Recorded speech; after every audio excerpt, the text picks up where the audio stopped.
Hi friends, welcome to our channel. ముందు వీడియోలో కౌరవుల జననం గురించి క్లుప్తంగా వివరించుకున్నాం. ఈ వీడియోలో పాండవులు కౌరవులు విద్యాభ్యాసం గురించి చర్చించుకుందాం. పాండవులు కౌరవులు ఇద్దరూ తమ యుద్ధ విద్యలను ద్రోణాచార్యుడి దగ్గర నేర్చుకున్నారు. ద్రోణాచార్యుడు మహాగురువు. ఆయన వీరికి ధనుర్విద్య, ఖడ్గయుద్ధం, గదాయుద్ధం వంటి యుద్ధ విద్యలను నేర్పించారు. ద్రోణాచార్యుడు శిక్షణా ప్రక్రియ గురించి తెలుసుకుందాం. మొదటిది ధనుర్విద్య. ద్రోణాచార్యుడు వారిని ప్రధానంగా ధనుర్విద్యలో శిక్షణ ఇచ్చారు.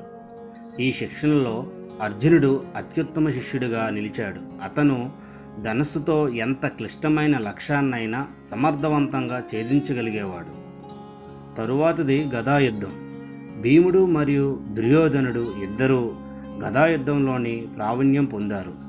భీముడు తన శారీరక బలంతో గదాయుద్ధంలో సాటిలేని వీరుడిగా మారాడు.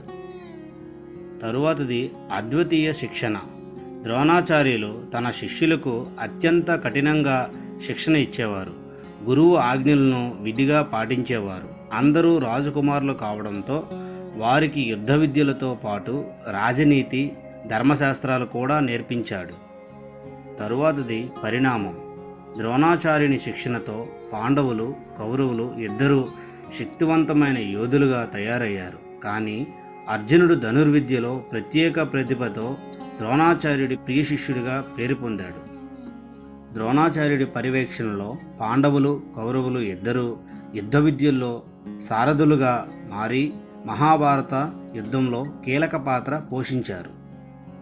ఈ విధంగా పాండవులు కౌరవులు విద్యాభ్యాసం జరిగింది.